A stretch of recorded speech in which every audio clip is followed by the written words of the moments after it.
Good morning. Aaron, are you there? Good morning, Representative Newton. Yes, sir, I am. Okay, good. And this meeting doesn't require a quorum. It's an informational meeting, as I understand it. So um, I think we have several of the members who were concerned. I know Spencer was concerned with some questions. But why don't we jump right into it, Aaron? I'll do that. Just give me 1 second. I wanted to share my screen. And it's going to come up with the wrong thing first, but I can fix that. Is everyone seeing the memo? Yes, I've got it. Okay. I will not be able to see the screen if I'm looking at the memo as well. So the memo is a request by the commission at the last meeting. I believe it was August 29th. Representative Igo asked at the end of the meeting if we could have an analysis done, or if we could get an analysis done for the commission so that the commission could then provide or take its statutory role to provide advice to the Department of Natural Resources and the Permanent School Fund, or excuse me, the Office of School Trust Lands. So this is how I structured it, just real quick. A little bit of background information on the history of where we've been. I don't want to belabor that too much. And then I went through an analysis of investing in industrial forest lands, and then two different scenarios if we invested in just stocks and bonds at two different returns, 6.9 and 3.5. So the reason this came about is, as everyone knows, we have the Boundary Waters Canoe Area Wilderness in the state. It is a premier wilderness designation in the nation, probably one of the highest visited in the nation. And that Wilderness Act in 1964 and then the subsequent act in 78 that actually established the boundaries in the state contained language that here it is right here in section 5 that says that if the federal government either has to provide adequate access or provide for equal value land exchange to remove those lands from within the wilderness area. I put together a very brief history lesson on where we've been since 1964, 1978.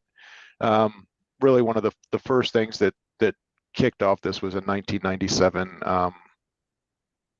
acquisition request, federal acquisition request to the tune of $10 million for all of this quote unquote state-owned lands in the Boundary Water. So that included not only school trust lands, but tax forfeited lands and university lands as well. That letter was summarily dismissed. The Iron Range delegation replied to that letter and requested 100% exchange as is stated in the Wilderness Act, and went through another decade or so where the state tried to figure out a land exchange or a land sale. They had some appraisals done. UMD did an appraisal of a very small area around Trout Lake that ended up with roughly $735, $738, excuse me, per acre value. Extrapolated that out over the 86,000 or so acres at $63.5 million. Forest Service was not willing to proceed with a small 5,000 acre exchange or extrapolate that value across all acres. They needed to address all the acres and appraise all the acres. That led straight into the precursor to this commission, which was the Permanent School Fund Advisory Committee. It was made up of legislators and interested stakeholders. That group and a sub work group of that committee came up with what we've been working on, or what I've been working on since 2012, which was the hybrid 1/3 land exchange, 2/3 land sale model. As I said, we've been working on that since August of 2012. And recently, within the last year and a half or two, we've concluded, and we meaning the state, so OSTL and the DNR together, and the Forest Service just determined that the land exchanges, the 1/3 land exchange, state federal exchange, could not proceed. And the other 2/3 land exchange, and it was a 2/3 land sale, and I'll explain real quick. We could not do the 2/3 land sale to the Forest Service because the Forest Service was not getting appropriations. They were not receiving appropriations. They weren't ranked high in the federal appropriation ranking list.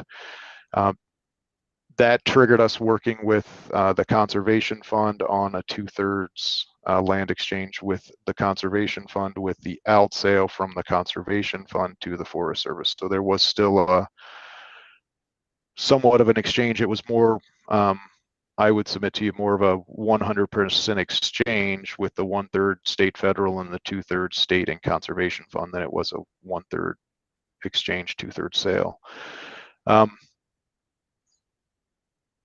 Long story short, we could not agree. All three parties, the state, the Forest Service, and the Conservation Fund, could not agree to, or all three parties could not agree to the appraised value. So we were really left with no options other than to look at a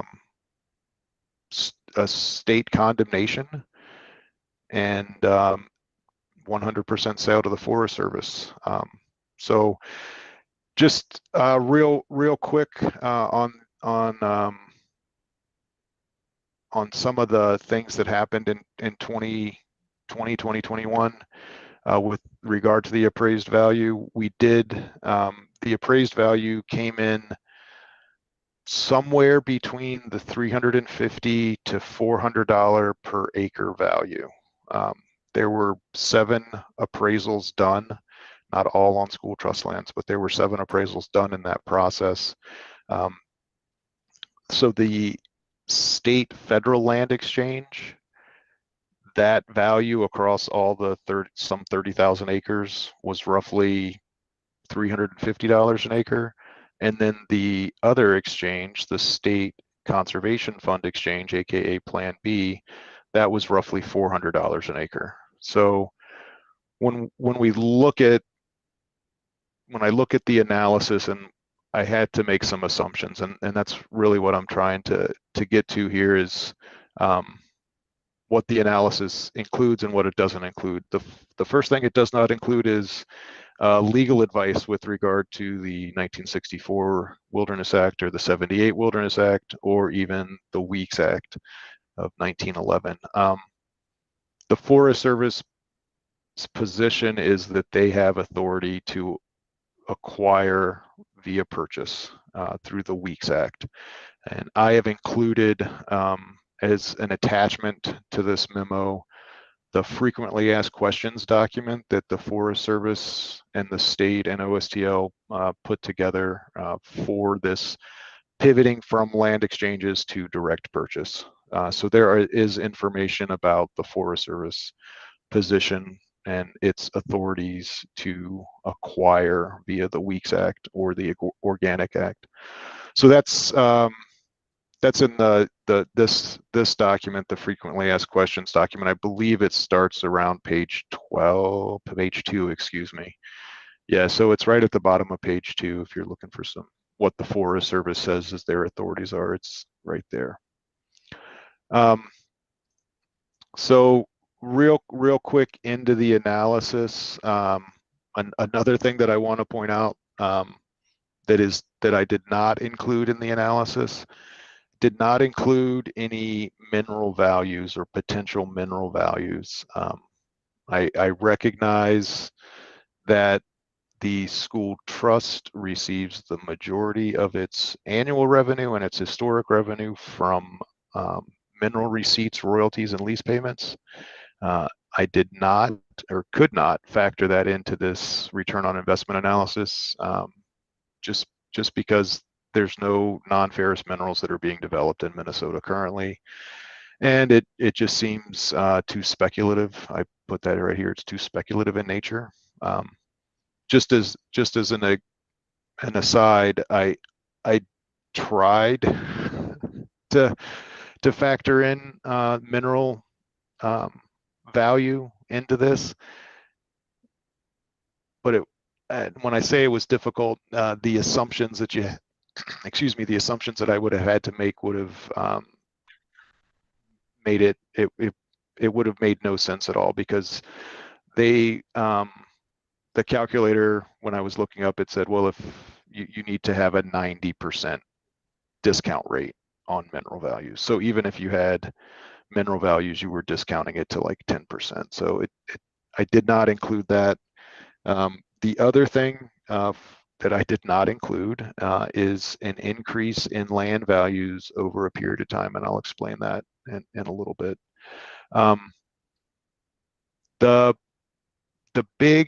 I think the big takeaway for the commission that I would want to point out is, well, first and foremost, I am not an economist. I'm an attorney by training. So at best, I'm an armchair economist.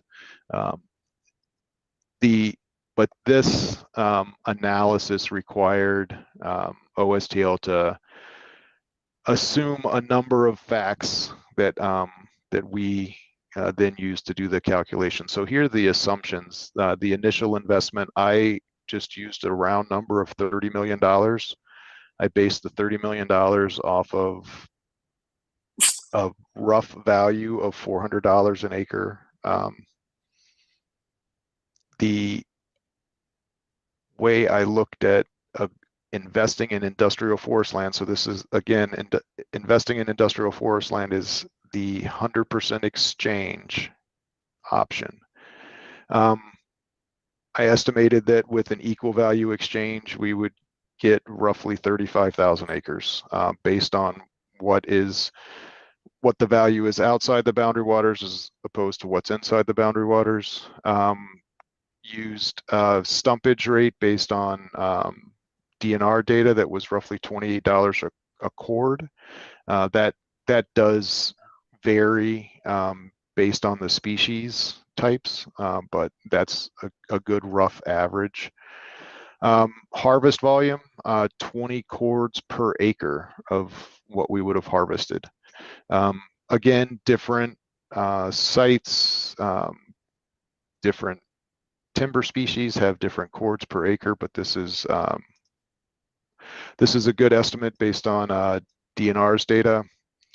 A rotation age of 50 years, another assumption that we had to make, not knowing what acres or what tree species are on what acres and how many acres of each species we have.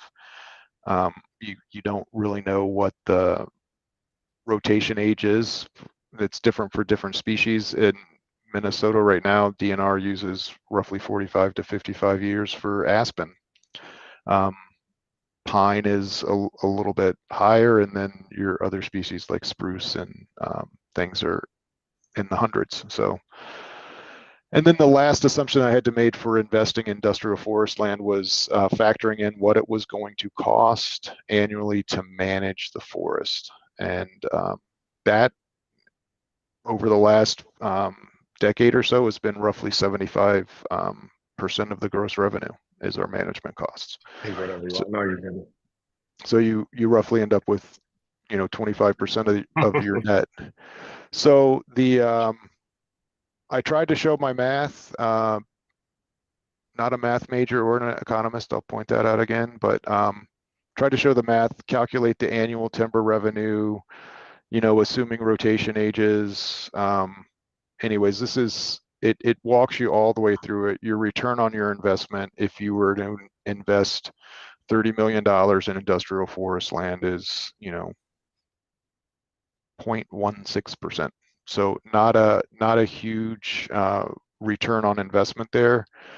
I mentioned it earlier. I want to point it out here. I did not, as I said, I did not factor in an increase in land value into this industrial forest land calculation. So if you looked at it and from a return on investment standpoint and you factored in a 2% value growth annually on your land holdings, that return on the investment goes up to roughly 2.5% from 0.16%. Again, did not factor that in there. I could change it and factor it in if you want me to, but I don't know that I couldn't find good data that said that land values were going up, 10% annually, and I don't know that they are based on what I've seen recently on appraisals with timber components. So remember that it's either 0.16%, or if you include land value, it's 2.66%. Investing the same $30 million, remember this is an equal value exchange, and say we were getting 100% sale and we went into and just divested of all 80,000 plus acres and invested those same dollars in stocks and bonds, you do considerably better, or the permanent school fund and the students of the state do considerably better. I did this two different ways, mainly because this 6.91% rate of return is what the State Board of Investment has averaged over the last decade. Aaron, could I just Yes. ask you a quick question? Please. Sure. Going back to step 2 to calculate the annual net revenue, are you saying that 75% of the gross revenue went to management costs? That's correct, Senator Kunesh, yes. And where did those costs, like who received that 75%? Those are DNR management costs. Okay. And That do you was- have any idea, just off the top of your head, like what consists of, I mean, what is the management, what goes into the management of those acres if they're sitting there for, let's just say that 50-year rotation age? So is that like an annual amount? And do you have any idea what it takes to manage that that lumber, or let's say like the forest or that timber area?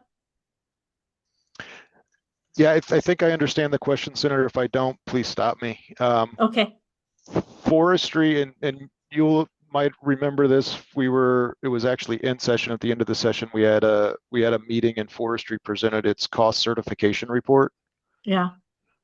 That is how forestry recoups the management expenses it incurs when it manages school trust forests. That's under 16A 125, and they have 4 categories that they're allowed to charge to. One is forest improvement. That's reforestation, things of that nature. Another is management, which is really your timber sales. They have forest roads that they can charge to under the statute. So if school trust lands are in a certain vicinity of forest road work, the school trust actually pays a portion of the road work.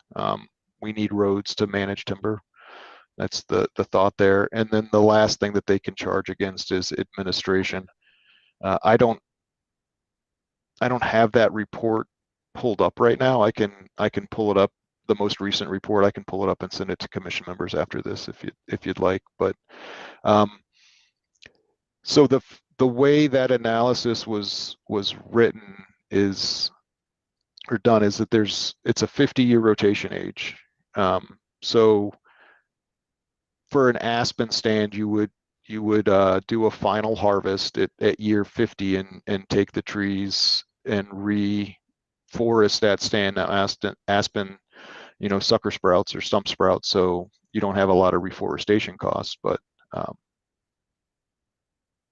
yeah, they would only manage. So in theory, and the way this analysis was done was that all 35,000 acres would be productive forest. Mhm. So that's another flaw Assumption. in this analysis, another assumption in this analysis. I think it's a flaw because Okay. not all 35,000 acres are going to produce timber. Yeah. It's just not the way it works. So forgot to mention that. I apologize. So their work is everything from leasing gravel to doing timber sales to doing reforestation work. They have a lot of species work that has to happen with regard to timber management, how you harvest it, where you harvest it, what they follow the site level guidelines from Minnesota Forest Resource Council to make sure that they're managing sustainably. And forestry is still under, they have an obligation to manage under state law for multi-use and sustained yield, and that's how they're managing it for all of those benefits. So I don't know So that I this, answered your question though. you Senator did, thank Fritz. you. So these, the steps that you've just laid out here and these numbers that you're using are just specifically to 35,000 acres, correct? Yes, that's correct. But there are plenty more acres where this is happening, right? Well, this would be 35,000 acres that we would have acquired in an equal value exchange. We don't Okay. have these 35. This is all speculative. If the state went back to 100% exchange scenario, Okay, got it. what would that look like? Or if the state divested of the school trust lands in the boundary waters and received a cash injection into the fund, what would that mean for the fund? Okay. Thank you. You're welcome. Aaron, I have a question also going along with this. If, in fact, we do have the sale of the land to the Forestry Service, do we retain mineral rights to that school trust land? Good question, Representative Newton. Yes, we are required under state law to retain our mineral rights. So we negotiated mineral reservation language with the Forest Service during the exchange, and we are going to use that same mineral reservation language. We're proposing to use that same mineral reservation language for the sale. Would that in any way preclude us from tapping into any minerals that may be on that land with the fact that they own the surface? And I think yes, we would retain our mineral rights. How we would access those mineral rights in a wilderness is the question. And there's a number of things that have to happen under the 1964 Wilderness Act and under state law that would in the future, or could in the future, permit mining. But the first step is there has to be a national emergency declared for these minerals. Congress and the president have to declare a national emergency. Then the state, under state law, has to undertake a number of different studies to whether or not they're even going to lease our state mineral rights in the boundary waters.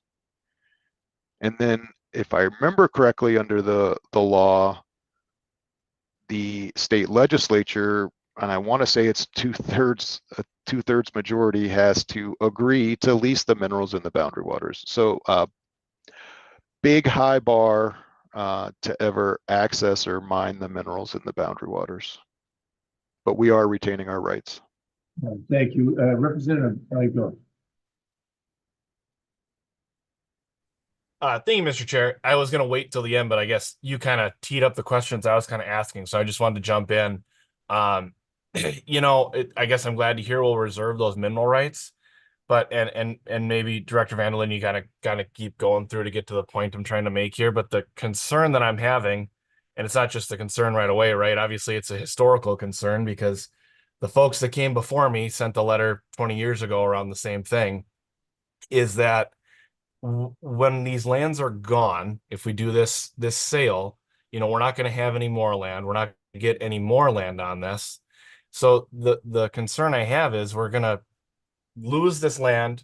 Obviously, I'm not advocating for mining inside the boundary waters, but if we're not getting any return on lands that we could have mineral access to outside of the boundary waters, that's prohibiting future funds for the fund, and the future of our kids, which is what we've kind of been working on the last 20 years. So I don't know if there's really a question there, but the thing I'm trying to find is how do we get equal value for basically giving up the rights and opportunities of those lands? I think there's a question. There's Representative Igo, and I kind of rambled a little bit. I apologize. yeah, no, that's fine. I think the question is, and tell me if I'm wrong, but is there an opportunity to get minerals in return with an exchange? And there's an opportunity to obtain other mineral rights or federal mineral rights, but the state would have to give up its mineral rights to do so. And yeah, I haven't heard anyone in the state saying we want to give up our mineral rights in the boundary waters for mineral rights outside of the boundary waters. I don't know that we can. Senator Hoffman. Jerry, thank you, Mr. Chair and Madam Chair. Aaron, always a good topic of conversation. And I look at, Jerry, you remember in 2012, we used to brag about $26 per pupil unit, right? In the largest school district in the state, which is property poor. So, it doesn't operate like any other school districts. It is a property poor district, but it's the largest. Now that's $57 per pupil unit. And Minnesota has been really fiduciary responsible. And I go back to Benson, O'Driscoll, Carrie Rude, Denise Dietrich saying, be very careful what we do at these lands because we've entrusted them to the students, not just the students now, but the future students of the state. And I would caution us on selling any land. Hence, Wisconsin, and Aaron, the stuff they did in Washington, there was a debate on, what to do with some of that land. They ended up setting 300,000 acres. And it's just based on that. It's not about us now, but it's about the future youth in this state. And I'm blown away that what Aaron has done since we created the director position, we've doubled the amount of money going to our local schools in the state of Minnesota. And so, Spencer, you bring up a cautious moment that I think we should really consider and take a look at, Aaron, and trusting you 100% in all this because you've doubled the return on investment for children in the state of Minnesota since Jerry Newton and I were on the school board, hounding and screaming and pounding fists. So just wanted to throw that out there, Aaron. Thanks, Senator Hoffman, and I can tell you, I think all the credit should go to the State Board of Investment. That's who's investing it to get the distributable income or the spendable income. Thank you, I appreciate it, but I'm gonna redirect that praise to the State Board of Investment. And I was just saying, we're being cautiously conservative when it comes to this because it's not about the students of today; it's about the students of tomorrow. And I think we've done our due diligence in creating the position that we have, and then making sure that we're staying on top. That's why I'm just saying, let's still keep that cautious look about selling property, knowing what we have to put in store for the future. Thank you. Senator Farnsworth. Thank you, Mr. Chair. And Senator Hoffman sort of alluded to one of the points that I wanted to get to. And that's one of my points of pride is that I believe about 75% of the funds, the initial funds that are in the school trust, come directly from my district and directly from the largest mine in the United States, Mintac mine. And so that's a point of pride to me that my district is, responsible for a substantial amount of the money that goes to our school kids. I think one of my concerns, it's similar to what Representative Igo was saying. I know there's federal land around Mintac mine. So I'm not even talking about non-ferrous mining because that's kind of a hot button issue, but iron mining, there's federal lands around the Mintac mine. And my concern is that if we trade this land, then we have nothing. Like, we can't go back to the federal government and say, hey, we want to get this land next to the Mintac mine to keep Mintac running so that Mintac can continue to put substantial amounts of money into the school trust. I mean, if we trade this land away, or if we sell it, I should say, then we have nothing to trade. And I think it's, you mentioned the minerals, and it's kind of hard to guess what that's worth. Well, we can look at history, and history has shown that we've sold land. We sold farmland in southern Minnesota 100 years ago for pennies on the dollar compared to what it's worth today. And so are we going to sell this land today, not trade it for anything of value, and in 100 years say, holy crap, we really screwed up. We let the federal government have.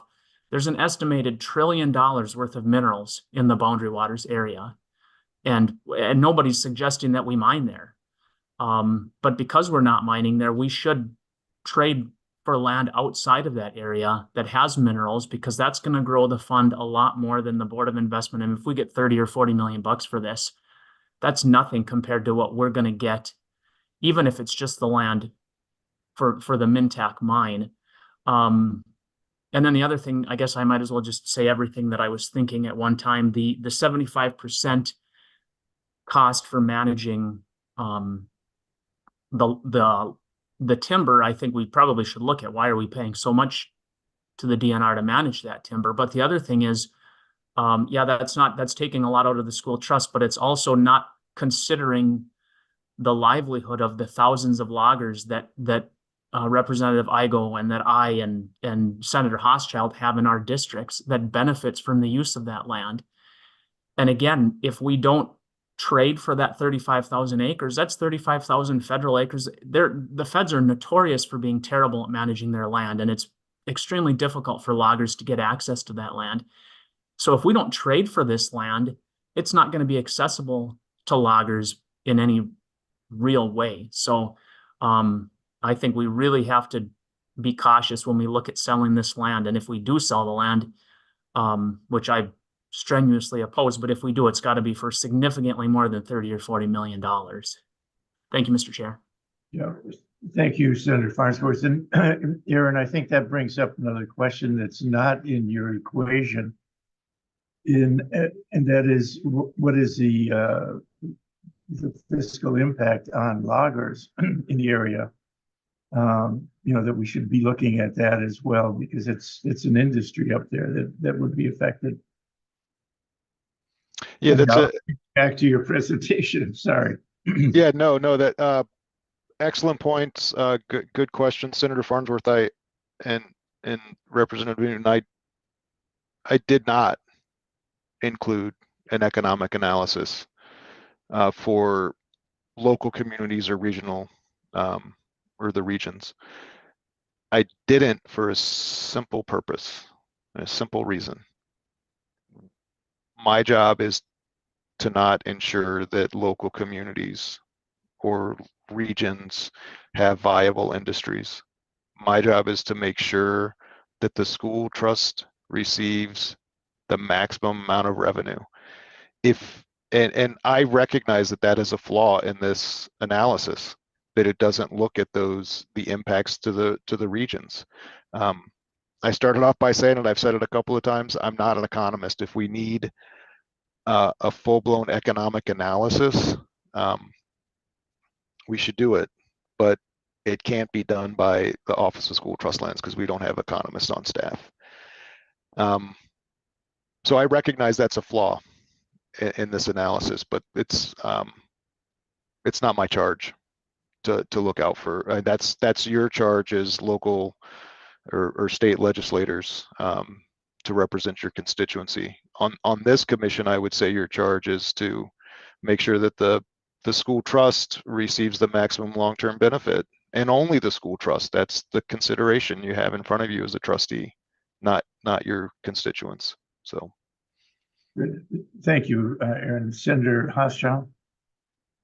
Yeah, thank you, Mr. Chair, and thanks, Aaron, for the analysis. I've been sort of waiting for this, objective analysis to kind of understand and better make a decision on where I'm at on this issue. And I think you're sort of hitting it on the head, right? Like, your job is to make sure the best for the school trust. Our job as legislators is to represent our region. And it's really a double whammy to me. Not only, to Senator Farnsworth's point, are we mining the most and sending the most money to the school trust, but we're in turn, through this possible sale, also impacting our local communities and not benefiting them. And so to me, it's really pretty common sense. And I think it makes sense why the Iron Range delegation has for so long been fighting on this issue, because we continue to send all this money to the school trust from our districts, and then in turn fight these fights with the feds or with the school trust to sell or trade away our land. So I'm with Senator Hoffman, I'm with Senator Farnsworth and Representative Igo and others who are really saying, sure, when you look at investments, when you look at sort of this mathematical equation, it might make sense. But when you think about the local communities, when you think about the local economy, when you think about the workers in our districts and the fact that we're sending our money away, then it makes all the sense in the world to keep these lands and protect them. So I definitely appreciate the work, and I know this has been a decades-long effort, and so I understand the difficulties with figuring out how to trade the land. But to Senator Hoffman's point, holding on to the land, helps us in the long term, should we ever have an opportunity to best benefit our state and our local region. So definitely appreciate it, but this helps clear things up for me, for sure. Appreciate the time. Thank you. Mr. Vanderlinde. Thank you, Mr. Chair. I think I was just finishing up forestry, but I just real quick on stocks and bonds. This is a return on investment analysis. Again, the reason this looks so much different, and I need to point this out, is because this compounds the interest over a 50-year period. So over 50 years at 6.91%, your $30 million is worth $847 million. If you reduce, that's a 27.24% return on your investment. If you drop that down to roughly half, or 3.5% rate of return, 167.55 million is what that 30 million is worth after year 50, or 4.58. So I won't read the conclusion, but I just want to point out, I did recognize this. Oh, and I just found a typo. Further data and economic analysis will be necessary to determine any impacts to local and regional economies from a proposed acquisition of forest lands. I just wanted to point that out. It's not lost on me, Senator Farnsworth, that 80% of the historic revenues from the school trust come from mining royalties and leases. Annual returns right now, it's closer to 90, and it all comes from Mintac. There have been proposals in the past that have, I won't even say got to square one, but there were proposals in the past to trade all 86,000 acres of school trust lands in the Boundary Waters for all of the federal lands in the Virginia Ranger District, which is the little offset piece of the Superior National Forest. Those never went anywhere. The project that was put in statute and given to me to work on over the last 12 years is the hybrid 1/3, 2/3 model. And yeah, we couldn't agree to appraised value, so we have to do something. And I recognize we don't want to divest of a large block of school trust lands for what might happen in the future. I would just, the way I look at it is the last piece. So again, school trust parcels, our role is to make every nickel off of that parcel before we divest of it. The last nickel we make is divesting of the parcel.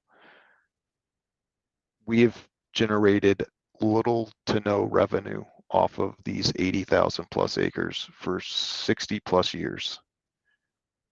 The only option we have to generate revenue right now, in my opinion, is to divest of it.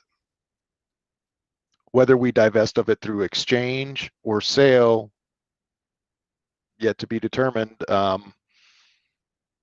Looks like we're going the sale route right now.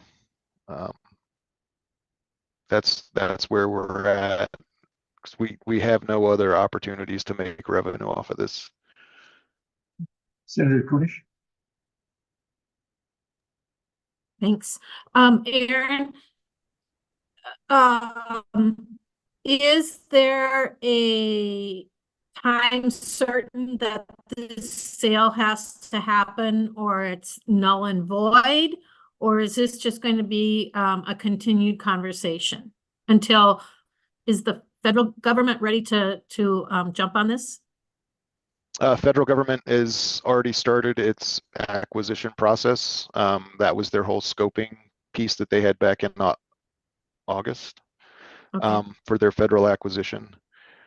We cannot sell directly to the Forest Service. The state has to condemn the school trust lands, remove the school trust status, and then sell directly to the Forest Service. We have started yet another appraisal of these same lands. That will be done sometime in December. After the appraisal, after we have the appraised values, it has to be reviewed. So we probably won't have the actual values, or what approved values, if you will, until I would guess sometime in mid to late, probably late February, early March. It's another question. So if there's, we could redo the analysis then with the actual numbers to determine what it is, or we won't have the numbers until then. So we're moving forward with the condemnation, but a lot of that is the groundwork that has to be done beforehand. You have to have the appraised values, you have to have the court documents drawn up, you have to, all of those things have to happen before we move forward. So I don't see us moving probably until moving with the court action until maybe the second quarter of 2025.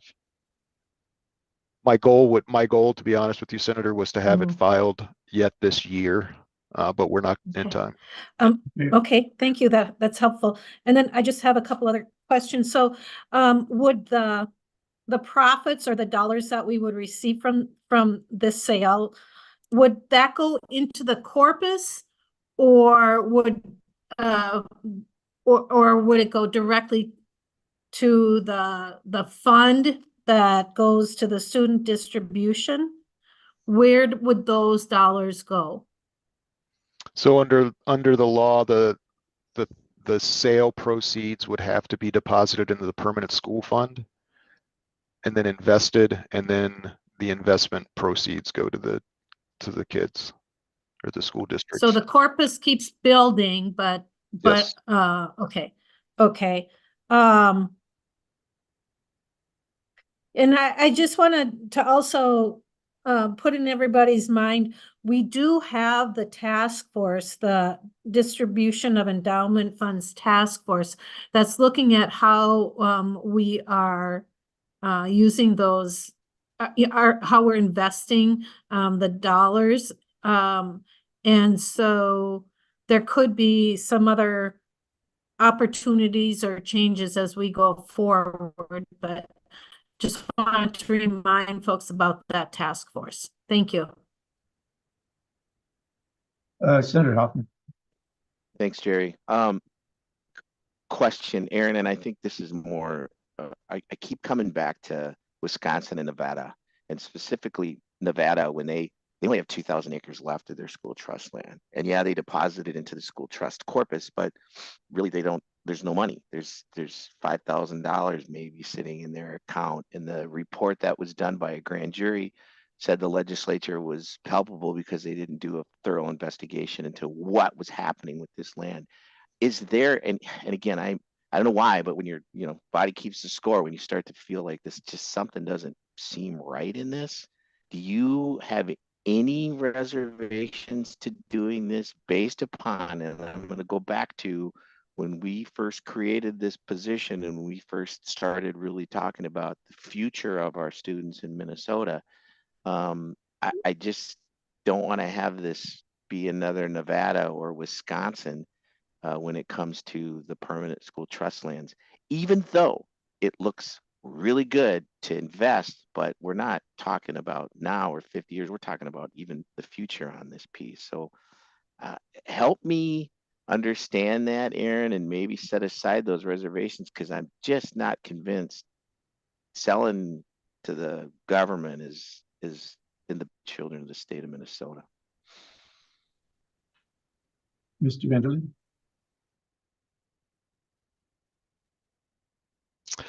Yeah, thanks, Senator Hoffman. I have said on numerous occasions that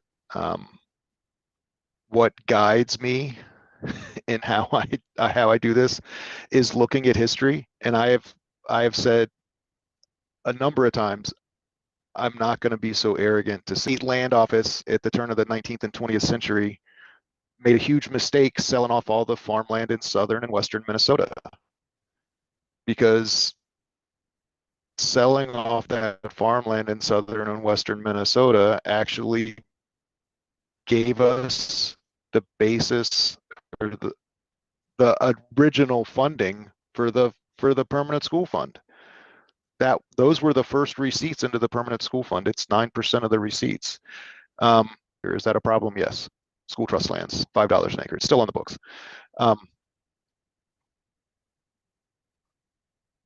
I have reservations, yes, about selling off a large 80,000 acre block of land in the wilderness.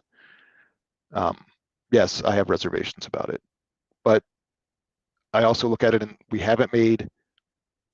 the trust hasn't made anything off of that land in 60 plus years. Our job is to make, as trustees, you have an obligation to make trust assets productive. That is one of our trustees' duties. And we have, as a state, not made this land productive in 60 plus years. And this is the only way to make it productive from what I can tell. Now, like everybody said before me, we're not advocating mining in the boundary waters. We're not, but there is value there, and we need to protect that value. And I don't know that we protect it by retaining the surface that we can't manage. They'll figure out how to mine those minerals one day, but it will be long after I've left this earth. Thank you for your authentic response to that. So I hear the reservation. Jerry. Yeah, thank you, John. Senator Farnsworth, did you have another question? I think I had my hand up, Mr. Chair. Oh, yeah, Representative Igo, please. Thank you, Mr. Chair. And I just kind of want to dovetail off what Senator Hoffman was saying there. You know, I think the other thing that I'm kind of getting based when we go through the history and stuff, you know, obviously we have a duty here through the trust, but it seems that the feds have been the problem, that they don't want to play ball with the options we've been putting forward. So now it seems like this deal is like us kind of throwing our hands up and say, well, we can't get it done, so we're going to move forward this way, condemning lands that are in our Constitution to take care of kids. And I just feel that these lands are only going to become more valuable, and that we have a responsibility to look at something like this and say, I think we need to hold strong and continue to advocate at the federal level. And if this all comes from, you know, there's not enough money being in the federal side to make this kind of sale, then we need to hold, because the appraisals are coming in low. And even, you know, just an observation I had just reviewing the memo you prepared for us, which thank you. Even if you look at your best rate of return of that 6.91%, saying in 50 years we'll make, you know, close to 850 million bucks. Well, you know, like was just said a few minutes ago, Mintac is making between 80 to 90 million dollars a year for the school trust fund. So it's like, well, we're talking 9 to 10 years of just a taconite mine would bring in all that money, and, you know, not losing 80,000 acres. So I think the reservation here is strong, and that we need to maybe, as a commission, keep having this conversation around the fact that just because the federal government is saying, no, we're done, doesn't mean we need to cave and go against our Constitution. It's kind of the impression that I'm getting here. Yeah, thank you. Mr. Vanderman. Thank you, Mr. Chair. I don't have anything more on this. It was a good exercise for me to go and do this. I actually learned a little bit. So thanks for assigning me the task.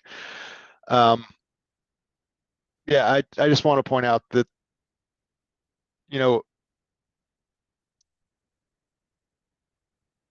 we have to, I don't say this lightly, you know, the job is to get as much money to school districts as possible, using these natural resources for the long-term benefit. I mean, we're moving forward with a condemnation. It's the only thing that I see right now that makes any sense. And yeah, Senator or Representative Igo, you might be right. It's, you know, working on it for so long and not getting anything done, and having the rug pulled out from under you a few different times. You're finally like, oh, this is all that we're left to do. I recognize that this is the only option that the federal government kind of pushed us in. I can see that perspective for sure. But you know, I'm still guided by I need to get as much money into the fund as possible for school districts. So, but there's this analysis has a lot of caveats, a lot of assumptions, and a number of things that weren't factored in because too speculative. Okay, are there any further questions or comments that any of you would like to make? Representative Igo. Thank you, Mr. Chair. I'll just make one more. It was kind of mentioned, you know, an economic kind of like analysis of all this. I wonder if that's something that we as the commission should talk about doing when the legislature reconvenes, is having that put together, because then we could be able to pull in all the different, you know, agencies in our state government that could actually analyze here just how much value and economic impact is from these lands, to help us with that appraisal. Because if we are going to get forced towards a sale, well, then let's get our money's worth, I guess, is maybe where I'm kind of leaning. It's, you know, if this is going to come in at $300-400 an acre, I mean, holy cow. I mean, Senator Farns or Senator Housechild, my fellow Rangers on the call, when was the last time you guys saw land for sale up here for $300 or $400 an acre? And that's not even considering what's underneath them for minerals. You know, so if the sale is going to go through, let's get a fair price, right? Let's talk, 1,000, 2,000 an acre before we start talking minerals.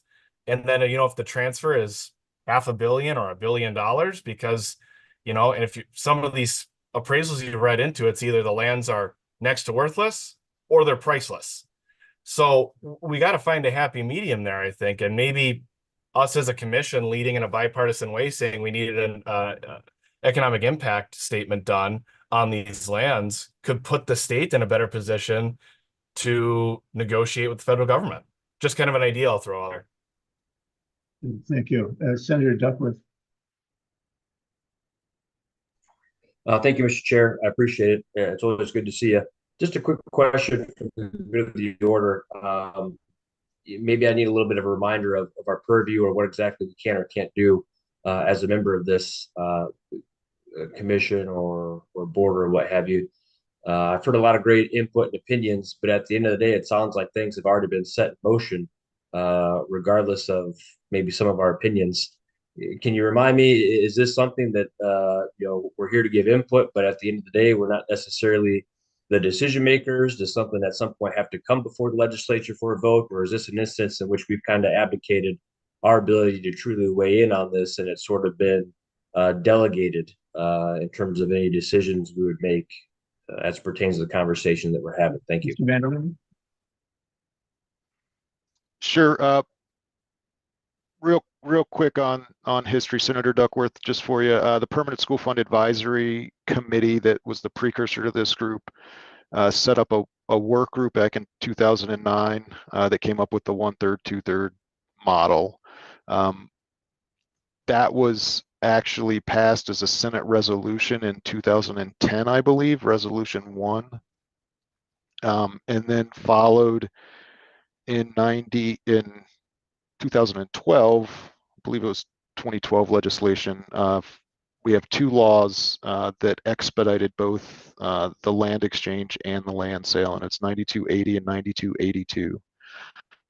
So I'm working right now under 9280 and 9282 to advance these projects. 9280 is the expedited land exchange. 9282 was the expedited land sale. So I'm an executive branch employee.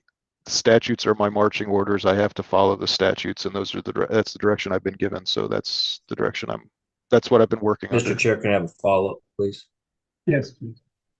Thank you, Mr. Chair, and thank you, sir. I appreciate that clear response. So if I'm understanding the mechanics of this correctly, basically via the executive branch, you've got your marching orders.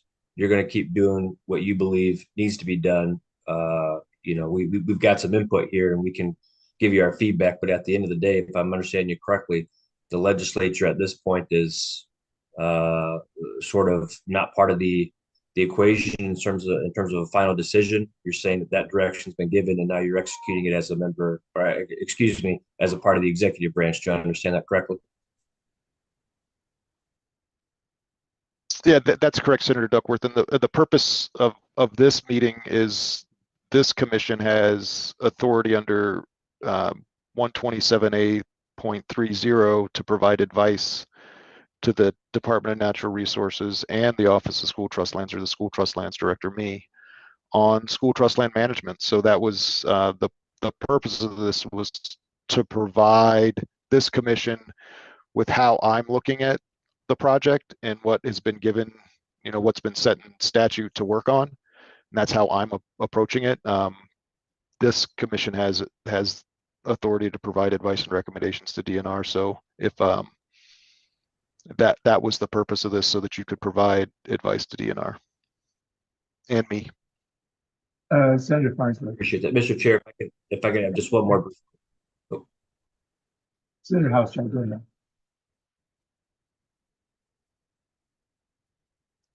I think Senator Duckworth maybe had another question. If that's all right, Mr. Chair. It's a quick one. Okay. Thanks, Grant. So I just want to be very, very clear then. So at the end of the day, if I'm understanding the mechanics of this commission correctly, we can give you all the advice in the world, but you at the end of the day get to make the decision you think is ultimately best. So I'll kind of use my kids as an example. I can give them all the advice in the world, and at the end of the day, they could tell me, "Yeah, I appreciate it, but this is what we're going to do." And I don't mean that to sound combative in any means. I just need to understand from in the seat that I'm sitting what the ultimate role is here, and what we can or can't do, or what we can and can't impact. It sounds like we can give you our advice, like you mentioned, but at the end of the day, you have the ability to make the decision. Do I understand that correctly? Partially, Senator Duckworth. The statute that I operate under, 127A.353, did not give me any authorities to make any decisions. I am in an advisory role to the executive and legislative branch. So the advice that you'd be giving would be to DNR, who is the final decision maker on these projects. Fair enough. Thank you. No, Senator Hosmer. Thanks, Mr. Chair. I guess I would, if it's appropriate, formally move that we recommend to the DNR that they not move forward with the sale of the lands in the Boundary Waters canoe area, if that is under our purview as I'm understanding it. Mr. Vanderlinden? Yeah, Mr. Chair and Senator Housechild, the statute, as I said, does give the commission authority to provide advice to the Department of Natural Resources and my office, or the school trust office. Senator Farnsworth. Thank you, Mr. Chair. And I support Senator Houschild's motion, although I think this is an informational hearing, so I don't know if we're able to do that without having an official meeting, but I 100% support what Senator Hochschild is saying. I just wanted to add something though, based on what Representative Igo, he was talking about getting a true value of the land. I also think it would be important to identify the land that we were trying to trade, that, you know, that whatever the 35,000 acres that the federal government currently owns. I think it would be important for us to identify what those lands are and what resources. I know there's land near White Lakes, there's land near Mintac, as I said, in Mountain Iron. But I think for this commission to make good recommendations, we should know what we're giving up or what the potential is that we're giving up. So, but if it would be in order, I think that recommendation from Senator Hochschild is a good idea. Thank you, Mr. Chair. Thank you. Senator, Mr. Chair, can I jump in real quick? Because sure. Senator Farnsworth, we did that. We prioritized all of the lands, all the federal candidates that we were going to get in exchange, and we actually followed the statute 9280 that required us to prioritize lands around Mintac and around the Duluth complex. Yeah, that's done. We have that list and we have the mapped as well if you want to see those lands. Yeah, I would appreciate that. Would be helpful if you could send that. Thank you. Second, Yep. I think we are, and I remember these conversations over the years, Aaron, as new people or those that haven't been part of the conversation or been sort of educated around this whole process. And I'm not saying we should do it or we shouldn't do it, but I don't think that we've discussed it enough. And I don't think that, just like Senator Farnsworth is asking for some information and Aaron says, oh, we have that information. I don't think we should take that vote today, but that we should have more informational meetings and understand the history that brought us to this point and why this has gotten to where we are. Before we make that recommendation.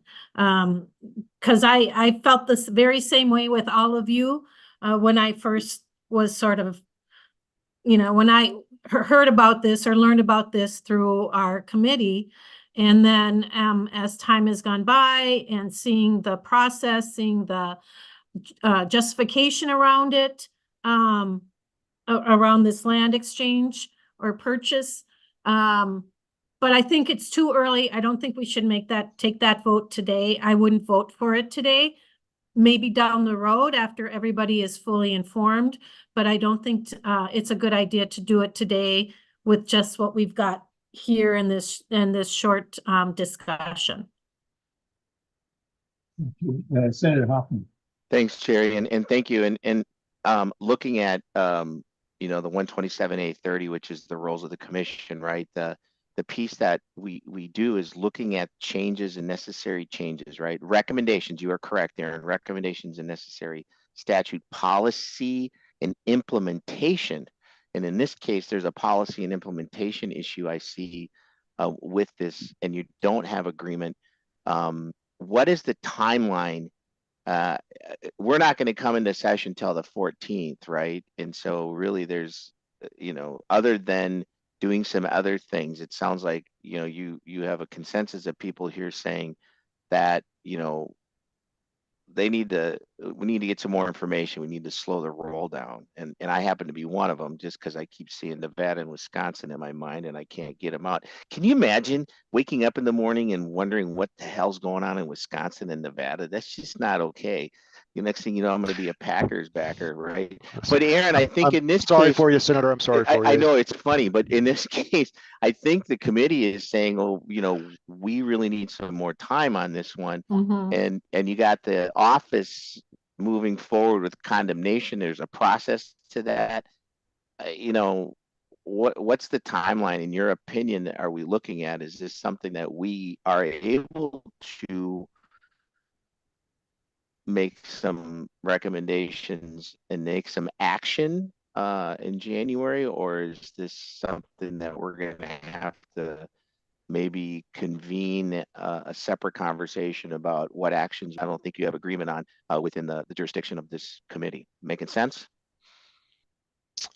Makes sense to me, Senator Hoffman. Thank you. The timeline, again, it's in appraisal right now. We can't move to any of the condemnation action, the court action, until we have approved appraisals. I think that would. I think before I said, you know, maybe the first part of, or the beginning of the second quarter in 2025. So, you know, if we get through February and March, so there's time for the commission to get some more information. You know, we are running into holidays and things like that. So with that, I think Jerry and Mary, the first meeting we have, what Aaron is saying, we need to have all the players in front of us as a full committee, and it needs to be in person. And I would suggest we either do that in December or January, just so we can act proactively on behalf of the students of Minnesota. And again, I'm going off a history lesson here, Jerry, and it's just concerning. Making sense? And I'm not going to be here next session, so it's going to be up to the rest of you. But I would like to have us make a recommendation to DNR prior to that time, so that, as you all know, once we start session, we get wrapped up in session, and it's very hard to hold meetings of the trust. And it took us forever to get started this year. So I would hope that we can, we seem to be in general agreement on this, that we can move forward and make a recommendation to DNR. And I'd like to also add that I think it might be time for us all to lean on our congressional delegation, our senators and representatives to intervene. And if there's an exchange of land that's possible, they can help facilitate that. And make it easier. I hate to always rely on the DNR for everything, because they haven't always been good partners in the past. End of my comment. Mr. Vanderlin.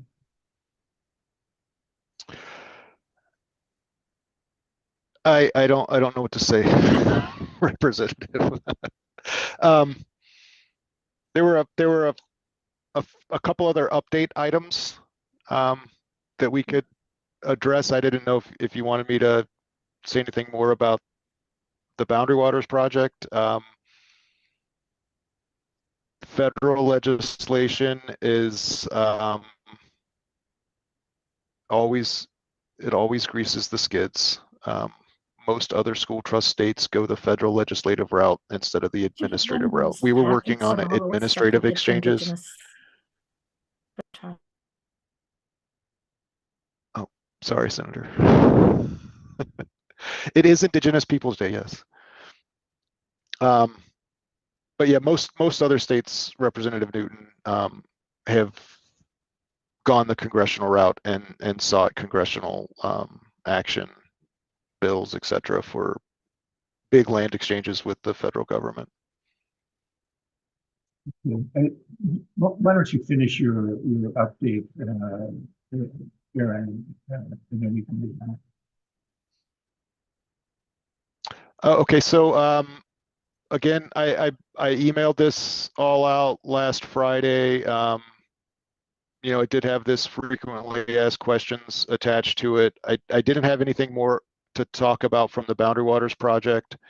You know, just circle back on a few things. We are looking at a 100% condemnation right now of 80,000 plus acres.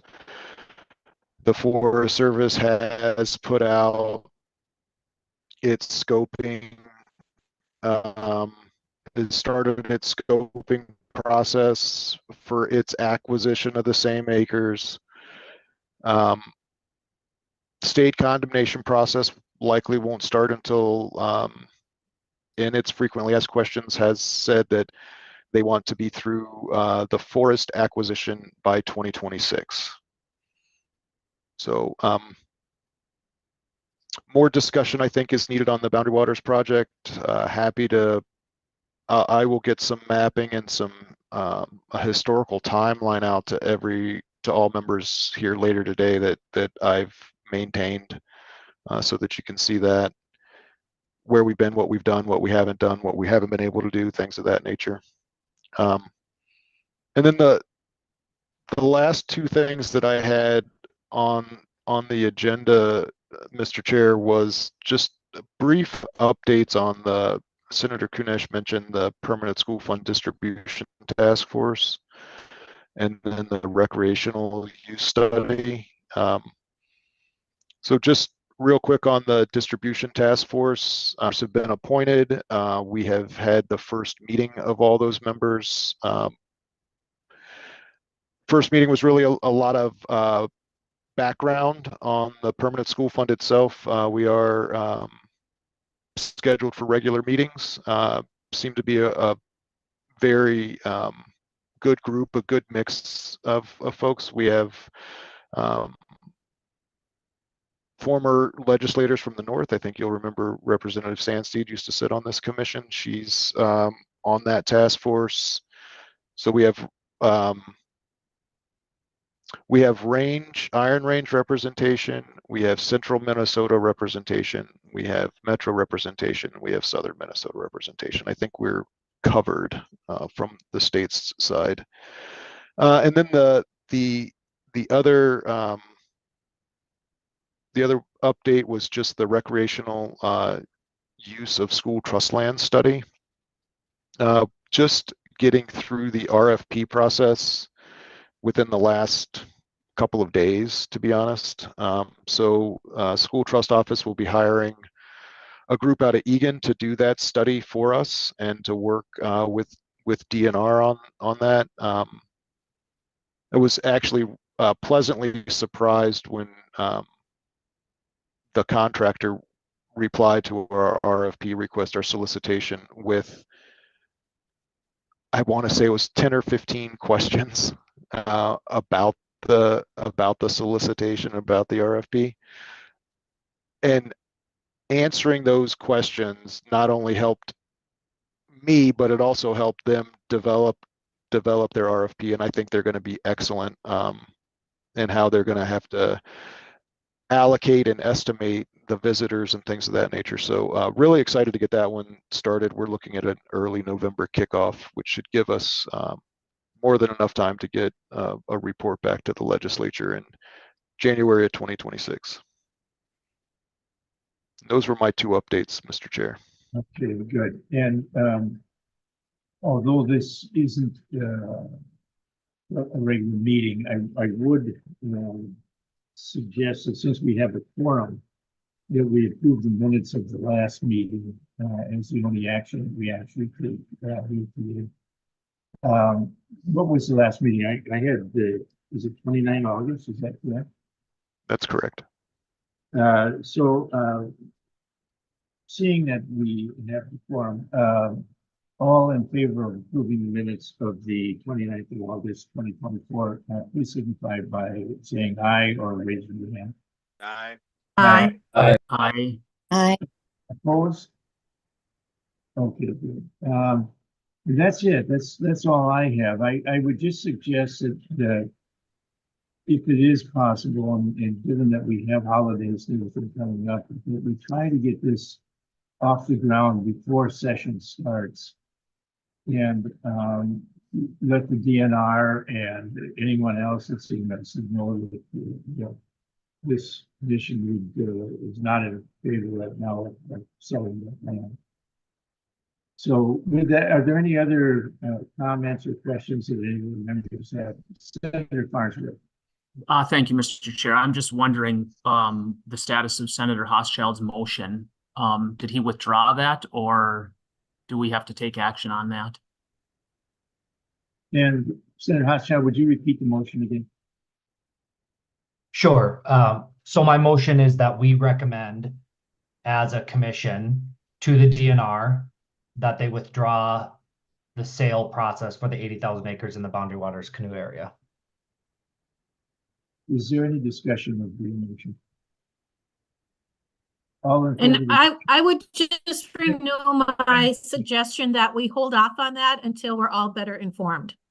So if Senator Hochschild would consider withdrawing that motion and perhaps saving it until a future meeting where we've had a bit more discussion.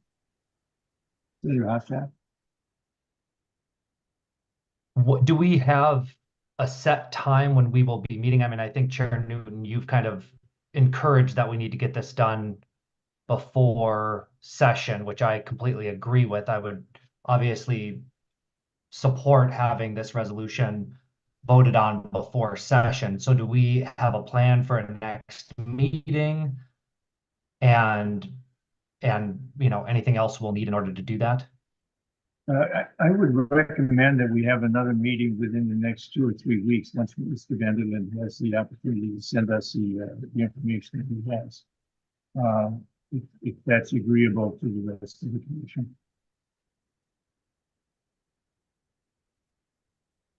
I think that I think it's fairly clear that folks support the recommendation. But I'm willing to wait until our next meeting just to make sure that folks have enough time.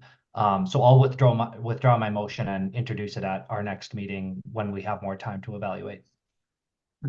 Thank you, Senator Hochschild. And Mr. Vanderlyn, is it feasible for us to get together again and within the next 2 or 3 weeks? I will work my schedule around yours. Okay. Okay, let's leave with that. That we'll attempt to have a meeting within the next 2 or 3 weeks. We'll bring up Senator Hochschild's resolution at that time and be able to look at the information that Director Vanderlyn has, especially the information on the land exchange for any around the Virginia area. So Representative Newton, that, just FYI, you okay. guys, I am going to be actually out of the country that week of the 28th through the 30th in Columbia, presenting around Indigenous biodiversity. So I just wanted to put that out there when you're looking at dates, because I would like to be part of the I would like to be re-educated, learn more, and hear the discussion as well. So just FYI. Okay, noted. Mr. Vanderlyn, if in setting up the schedule, make sure that Senator Kunesh will be available. Okay, with that, we have no other things to come before this meeting, so with that, I move that we adjourn. All in favor, signify by saying aye. Aye. Aye. And we are adjourned. Thank you. Thank you all.